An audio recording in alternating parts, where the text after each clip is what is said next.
If you want to change the world, start off by making your bed.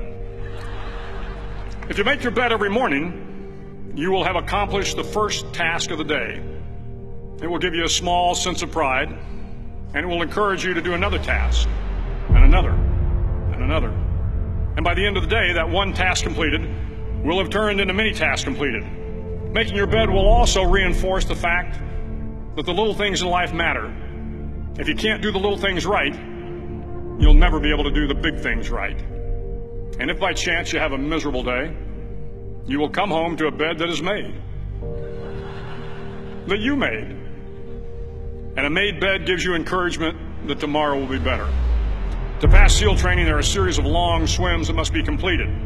One is the night swim. Before the swim, the instructors joyfully brief the students on all the species of sharks that inhabit the waters off San Clemente.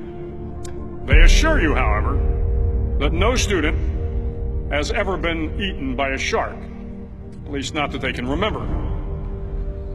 But you are also taught that if a shark begins to circle your position, stand your ground. Do not swim away. Do not act afraid. And if the shark, hungry for a midnight snack, darts towards you, then summons up all your strength and punch him in the snout, and he will turn and swim away. There are a lot of sharks in the world. If you hope to complete the swim, you will have to deal with them. So if you want to change the world, don't back down from the sharks. Over a few weeks of difficult training, my SEAL class, which started with 150 men, was down to just 42. There were now 6 boat crews of 7 men each. I was in the boat with the tall guys, but the best boat crew we had was made up of the little guys, the Munchkin crew, we called them. No one was over 5'5". The Munchkin boat crew had 1 American Indian, 1 African American, 1 Polish American, 1 Greek American, 1 Italian American, and 2 tough kids from the Midwest. They out-paddled, outran, and outswam all the other boat crews.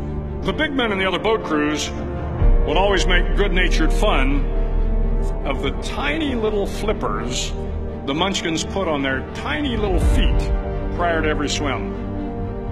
But somehow these little guys from every corner of the nation and the world always had the last laugh, swimming faster than everyone and reaching the shore long before the rest of us. SEAL training was a great equalizer. Nothing mattered but your will to succeed, not your color, not your ethnic background, not your education, not your social status. If you want to change the world, measure a person by the size of their heart, not by the size of their flippers. The 9th week of training is referred to as Hell Week. It is 6 days of no sleep, constant physical and mental harassment, and 1 special day at the Mud Flats. The Mud Flats are an area between San Diego and Tijuana where the water runs off and creates the Tijuana Sloughs, a swampy patch of terrain where the mud will engulf you. It is on Wednesday of Hell Week that you paddle down to the Mud Flats and spend the next 15 hours trying to survive this freezing cold, the howling wind, and the incessant pressure to quit from the instructors. As the sun began to set that Wednesday evening, my training class, having committed some egregious infraction to rules, was ordered into the mud. The mud consumed each man till there was nothing visible but our heads. The instructors told us we could leave the mud if only 5 men would quit. Only 5 men, just 5 men, and we could get out of the oppressive cold. Looking around the mud flat, it was apparent that some students were about to give up. It was still over 8 hours till the sun came up. 8 more hours of bone-chilling cold.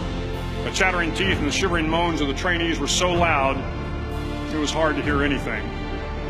And then one voice began to echo through the night. One voice raised in song. The song was terribly out of tune, but sung with great enthusiasm. One voice became 2, and 2 became 3, and before long, everyone in the class was singing. The instructors threatened us with more time in the mud if we kept up the singing, but the singing persisted, and somehow the mud seemed a little warmer, and the wind a little tamer, and the dawn not so far away.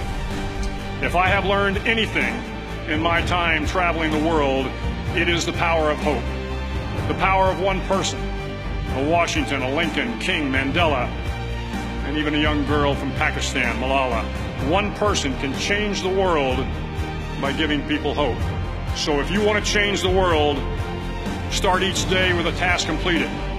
Find someone to help you through life. Respect everyone. Know that life is not fair and that you will fail often. But if you take some risks, step up when the times are the toughest, face down the bullies, lift up the downtrodden, and never ever give up.